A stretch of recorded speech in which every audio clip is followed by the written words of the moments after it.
here, and welcome to another blog tech tips. And of course, guys, in today's tutorial I'll be showing you how to fix the check charge or USB port. Now of course, the check charge or USB port is a issue with these devices such as the Samsung Galaxy S24 S25, and of course it could happen as well with the S23, and of course almost any of these newer Samsung devices. As you can see here, this is the Samsung Galaxy S24, and of course here's the charge port. And the issue happens where your device may have come in contact with moisture. So let's say you had it in your pocket and you were out in the rain, or maybe you had it on a surface that had water. But whatever the issue is, there's no moisture in the charge port, and it's warning you that there is a moisture or foreign material in your charge port or USB port. Check before charging. Now most times that is water or liquid or moisture. I assume it could be dust as well, but of course this is the tutorial will show you how to deal with this issue and fix the problem. So if you're having that particular problem where you're getting the warning, I've shown the warning in the first part of the video. Do note as well, it does make a noise, and the noise is pretty annoying where you hear that beep, and if you clear the error it will keep coming back.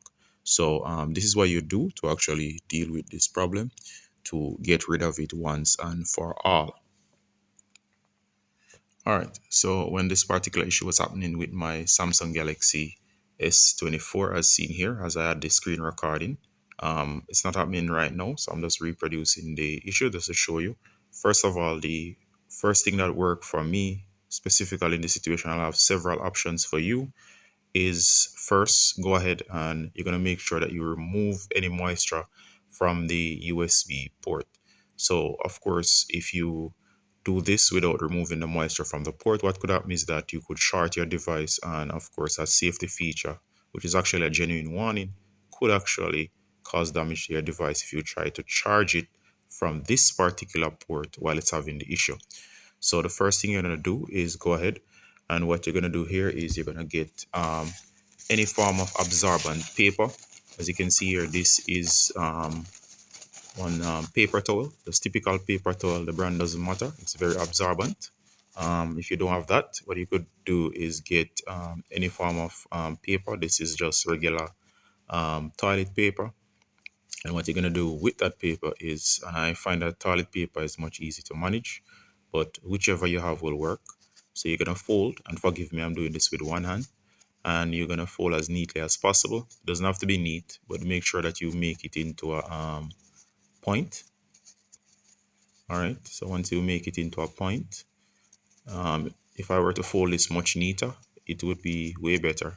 So you're going to take that paper, you can fold it into halves and halves into quarters and so on.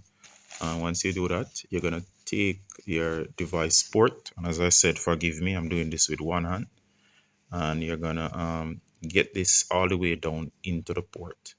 Once you do, what's going to happen is that you're going to try to dry out the port as best as possible to remove any form of dirt or lint or water in this case.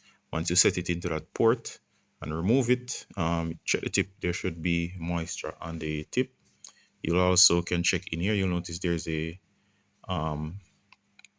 middle tab here. So you'll have to make this as flat as possible and as thin as possible. Go from side to side and around. All right, so once you dry the port, the second thing you're going to do is, and this is the one that worked for me, if you have one of these devices around the home, this is a dehumidifier. Now, please note, this is not a humidifier, it's a dehumidifier, meaning this is one of those devices that removes moisture from the air. So it removes moisture by absorbing moisture from the air and then filtering purified air through this section here. They're very cheap. I don't remember how much I got this for, probably $20-$30. You can pick them up online. If you have one of these around the house already, then the problem is solved. You do not have to go out and buy one of these, but if you have one of these, it will work fine. So power this up, and once you power this up, what I did in mine is I placed it on top here while it was on, and I simply just left it in this position and left it that I set it in a position that it would be over the port as this. And what would happen over time is that I left it for something like you could leave it for 10-15 minutes, and when I returned, I basically plug in back my phone.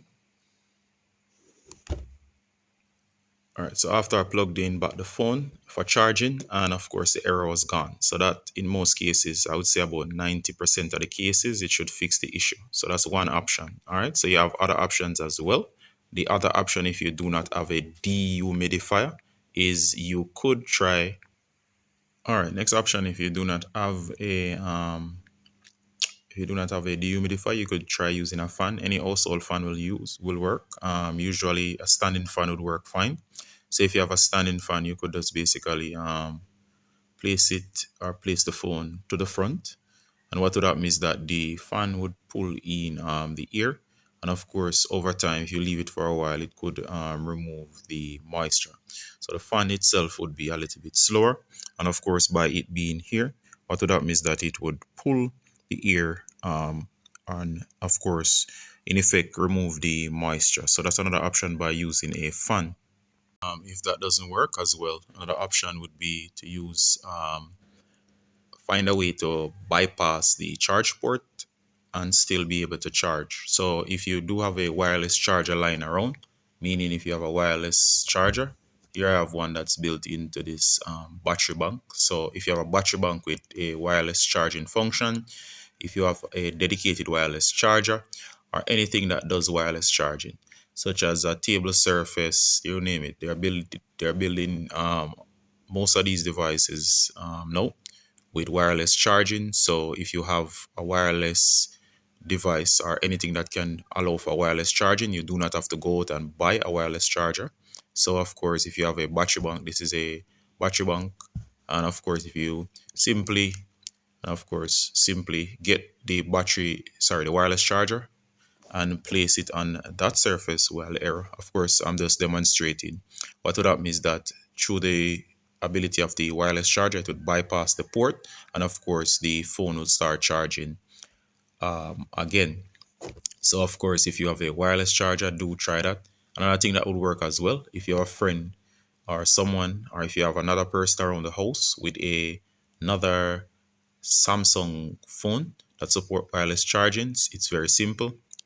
All right, so all you have to do is go to settings, do a search. So if you haven't searched, go ahead and search, and you can just search wireless power sharing.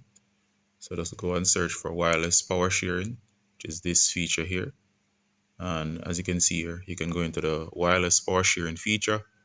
You're gonna turn it on. Once you turn it on, of course, as you can see here, the animation, you can place another phone on the back here. And of course, in some cases, it works with the case, in some cases without the case. And you'll place that secondary device on the outside of this particular device, back to back. And of course, the one with the moisture warning would start to charge. So of course, that's another option. So as you can see, the options usually are to either bypass the port, clean the port, and hope that by cleaning it you can remove the moisture. But the surefire way to get the moisture warning to go away is to actually use something to pull the moisture from the port. And the best things I've found that work is toilet paper or tissue, and of course either using a dehumidifier. The dehumidifier works best, I've found, or a fan. And all of these are things you can find around the house. Do remember that you do not need to go out and purchase anything new. And of course, that should work for you. These are the things that I've used to get rid of the error. You do not need to take your device to a repair shop. And of course, do note as well, other than not being able to take, you do not have to take your device to a repair shop. Note that you can find all of these things around the house. And do remember, do not use a humidifier, use a dehumidifier. All right, so of course, this is the end of the tutorial. If you have any comments or you like this video, this was helpful, please comment, like, and share this video. Ricardo Gardner from Blog Tech Tips saying bye until next time. Bye.